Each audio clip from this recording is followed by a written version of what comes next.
QuickBooks Pro Desktop 2021. Reversing entry, accounts receivable, sales. Let's get into it with Intuit's QuickBooks Pro Desktop 2021. Here we are in our Get Great Guitars homepage. We currently have the open windows open. You can open the open windows by going to the view dropdown, selecting the open windows list. We're going to be opening up our reports by going to the reports dropdown, going to the company and financial. Let's take a look at the balance sheet standard first, changing the dates up top to our cutoff date of 02/28/21. We're then going to open up our profit and loss by going to the reports dropdown, company and financial, P&L, profit and loss, changing the dates from 01/01/21 to 02/28/21. And there is our profit and loss. Now, in prior presentations, we did an adjusting entry for accounts receivable or sales, or the cutoff adjusting entry. Then we talked about how to do the reversing entry and recorded that in Excel. And now we're going to basically record that in QuickBooks. So if you haven't seen those last two, you want to check those out. It'll make this one make a lot more sense, hopefully. And so we're going to go down to the home page. Let's just kind of recap that. Notice that our adjusting entry that we're going to be reversing now was kind of a cutoff adjusting entry where we had an an invoice that was entered after the cutoff date, after February 28th, which should have been entered before the cutoff date due to the fact that the work was actually done before the cutoff date. Therefore, we did an adjusting entry in order to bring it back to basically to record the income before the cutoff. And then we thought about the fact of how are we going to do a reversing entry so that we don't have the accounts duplicated when the actual invoice was created, which was on March 3rd. So let's just recap that in Excel. We thought about that in Excel. So if I go over to Excel, this is our Excel worksheet, our adjusting entry worksheet, and we had our adjust. Before we get too far into this, just note that these two items were in the wrong column, although they had the right signs. So they were going the right way, but they're in the wrong column. So this should be in the credit column over here, and this should be a debit. We'll fix this later. You don't need to fix it now, but just note that when we enter this into QuickBooks, we'll enter it actually the wrong way. We'll see the problem, and then we'll have to reverse it. So you can follow along with that process, or just realize that when we enter it into QuickBooks, we're going to enter it backwards, the debit to cost of goods sold and a credit to inventory. And then we'll look at it in the financial statements. It'll be backwards, and we'll be able to note that, and then we'll make an adjustment for it. Entry up top, and then we reversed it down here. So what was the effect of this? This is what we have done in Excel. Then now we're going to think about the problems of taking that and recording it into QuickBooks and then actually record it into QuickBooks. Okay, so the result of this was, and remember what basically happens here is this invoice is the invoice for the journal entry that happens when you make an invoice. And so we did that we entered the invoice in journal entry format before the cutoff. And then we're simply going to mirror image, reverse that line by line for the reversing entry, which we will do on March 1st, the day after the cutoff, even though the invoice was actually entered on March 5th, because we don't want to enter it on March 5th because that'll confuse things. I want all the reversing entries to be on one day. So that means it'll be off for 4 days. It'll be kind of like wrong for 4 days, but that's okay because we want to make it correct periodically with regards to our adjusting and reversing entries, that periodic basis being as of the end of the month in this case. So the transactions that took place, we had accounts receivable adjusting entry was an increase to the accounts receivable. I just deleted it. That's not good. An increase to the accounts receivable, and that made it correct as of the cutoff date, which is this row's our cutoff date.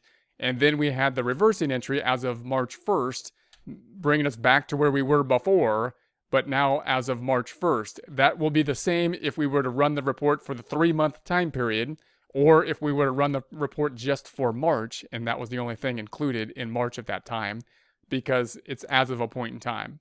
The other side of that is on the income statement, the sales. So the sales, you recall this is a normal invoice transaction. We increased the sales. These are credits, so it went up in the credit direction, negative here, credit direction. And then we reversed it, bringing it back down to where it would be. We're at the same point as where it would be if we think about the whole time frame, including, from January through March. But if we think of just March itself, we're going to have a negative sales item here. So if we look at just the March, we're going to have a negative sales item in that time period.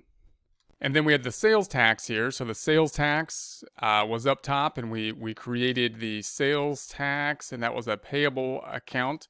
So here it is. And so it went up, and then we brought it back down. This is a balance sheet account, so it's going to be the whether we run the report for the year to date from January through March, or just for the period for that time period of March.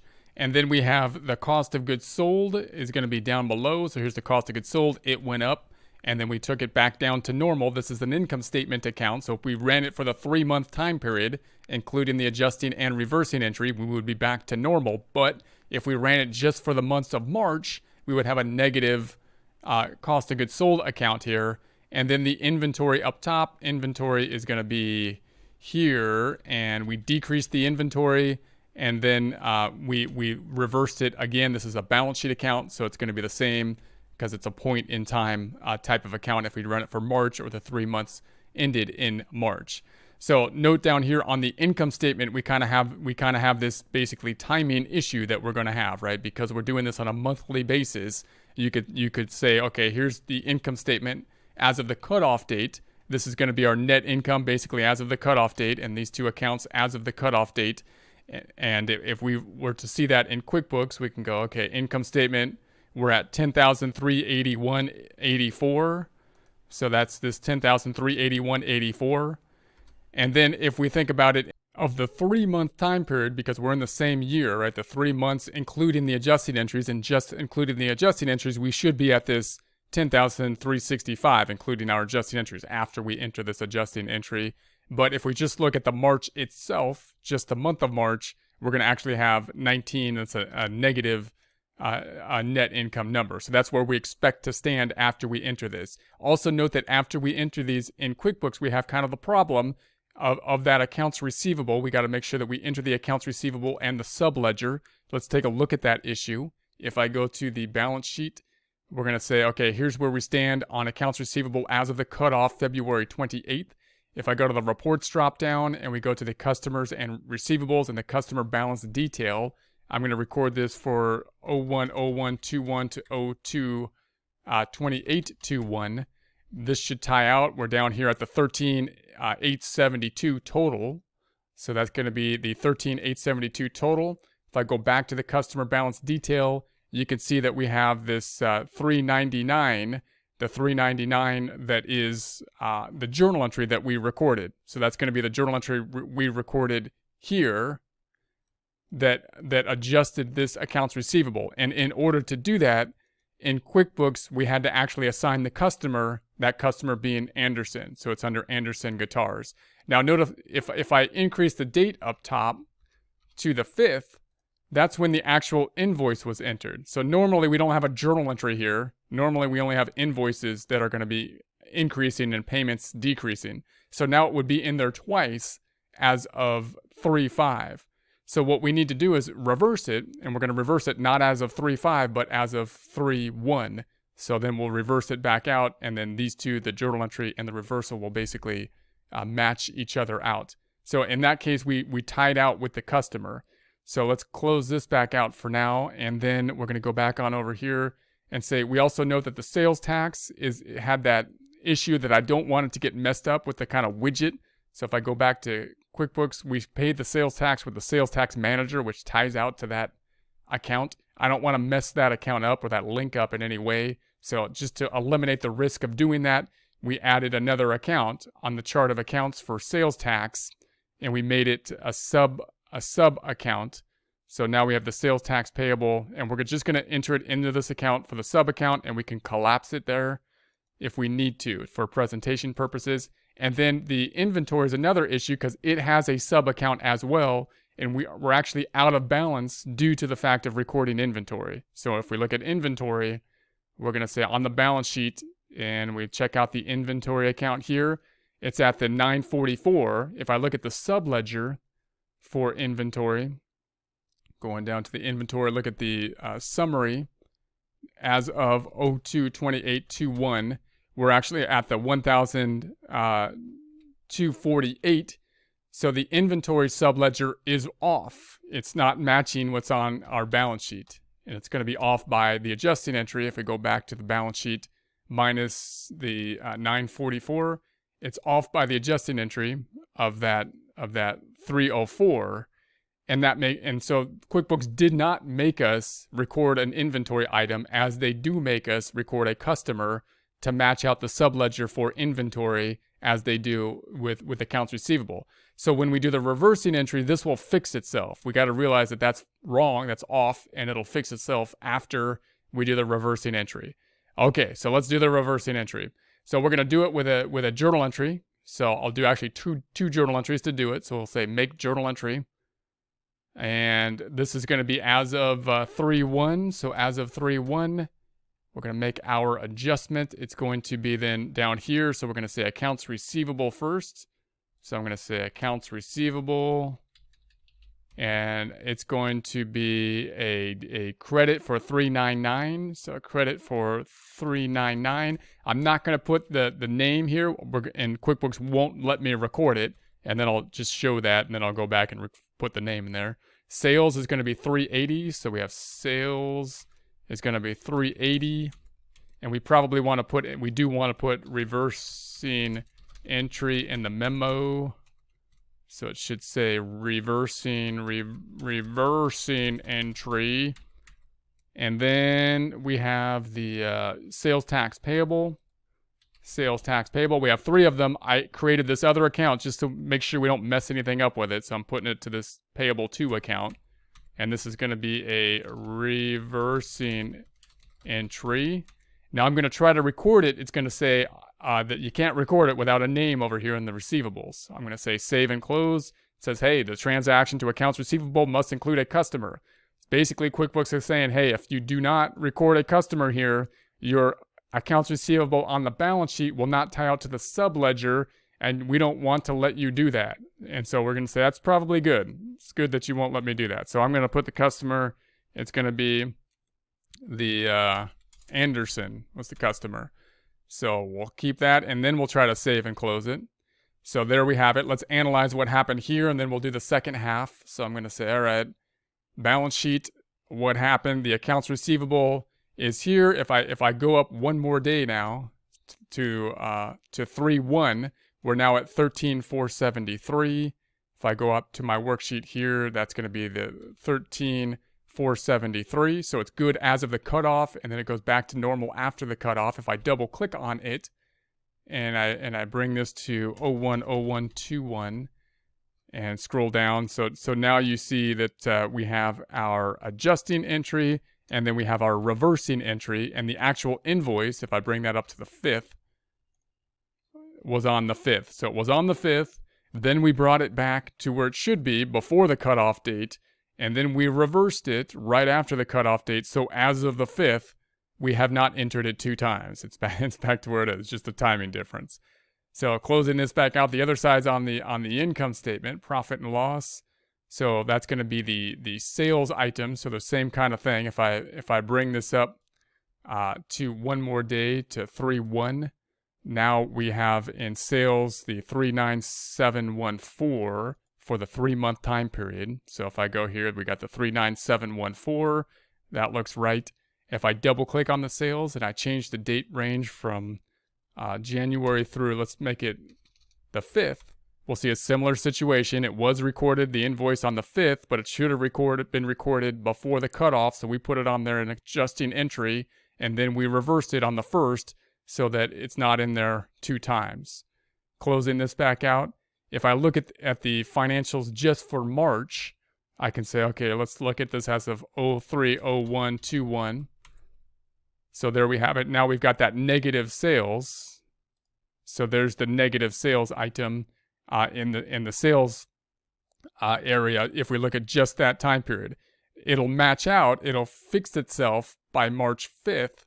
Because if I go back to the 5th, it'll then go back down to 0 because those 2 have now been matched out. Because it shouldn't be recorded in March, we pulled it back to February. We just didn't want to delete the invoice that was there in March. Okay, so there's going to be that item. And then the second half of this transaction is going to be the cost of goods sold and the inventory. So Remember that as we noted in the beginning, these two are recorded correctly in that this is going to be a credit represented by the brackets or negative numbers. This is a debit, but they're in the wrong columns. This is going to lead us to record it backwards, and then we're going to see it in the financial statements, and then we'll adjust it. So you can either make the adjustment with us, or you can adjust this at this point in time.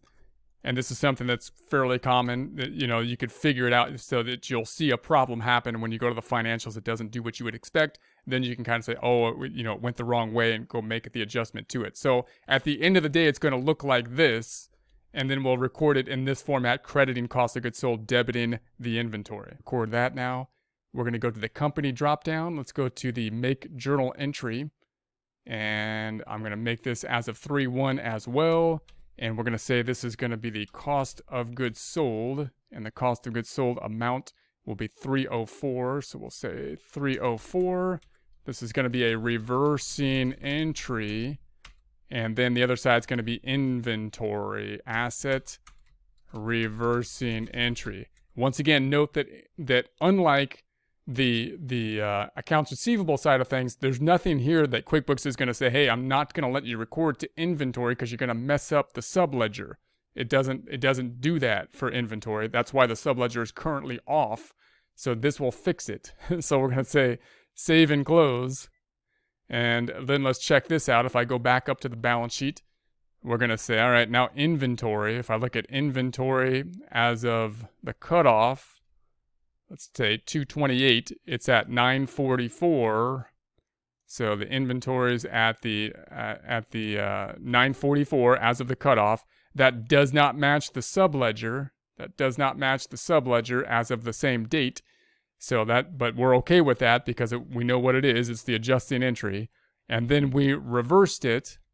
And now it's back to that 1,248 for March 3rd. So let's bring the subledger up to there. We're at the same amount here, 1,248 balance sheet. Let's bring it up to March 3rd. And we still have a negative number. And that's because I went the wrong way with the journal entry here. So notice I recorded it on this side. I put it as a credit by the brackets, but it should be over here on the credit side. And this should be over here on the debit side. So I'm going to adjust that now. So I'm going to say, okay, this went the wrong way. Double click on it. And zoom into the transaction. And then I'm going to adjust it. I'm going to say this should be 304. And this should be 304. So let's try it again. I'm going to say save and close. Yes. And so then close this up. So now we're back to that 1,248. And if I go to the inventory here, 1,248. So it looks good at that point now. And if I double click on it, and I change the dates from 01/01/21 to, let's keep it there. Then we have the two that cancel each other out. The cutoff is correct. And then we cancel it out. And then if I look as of the 5th, so there's the full scenario. It was entered as of the 5th. We pulled it back to before the cutoff, and then we reversed it so it was not in there 2 times right after the cutoff. And then finally, we'll see this on the income statement again. So let's change this from 01/01/21 to 02/20, so 02/28/21. So there we have our income statement, cost of goods sold at the 31,292. So that ties out to what we have here, the 31,292. And then if we go one day up, we're going to say if I include 3 months, including the adjustments, now we're at the 30,988. So that ties out to the 30,988 here. That would be if we had the 3-month time period. If we saw just the month of March, so if I just go to the month of March itself, changing the beginning date to 03/01/21, then we would have the cost of goods sold showing just that 304 negative cost of goods sold, which is wrong, but it'll fix itself once the actual journal entry was input as of the 5th. So as of the 5th, then it'll zero itself back out. If I double click on that cost of goods sold and change it from 01/01/21, you'll see that same kind of process here. It was entered as of the 5th. It should have been entered before the cutoff, so we entered it as of the cutoff with the journal entry and then reversed it the day after, so it nets itself out. We just moved it, in essence, to before the cutoff. Okay, so that's gonna be it. If we take a look at let's just take a look at the bottom line income statement numbers at this point. If I take a look at 0101 21 to 0228 21, we're at net income 10,384.84. So that ties out to our worksheet here, 10,381.84. And then if we look at it in terms of adding one more day, so that includes our reversing entries, we got 10,362.09, and that's the 10,362.09 here on our worksheet. And then if we looked at it just for the month of March, we're gonna say, okay, if I make this as of 03/01/21, now we're at the negative 1975. So we got the 1975 debit balance, which is a negative net income number. So you can kind of see it, like this worksheet really makes it's actually a lot more transparent to see. You'll see if I go to Excel, I got to jump around to really analyze what happened. If you tie it to the worksheet, it'll be a little bit easier to pull together.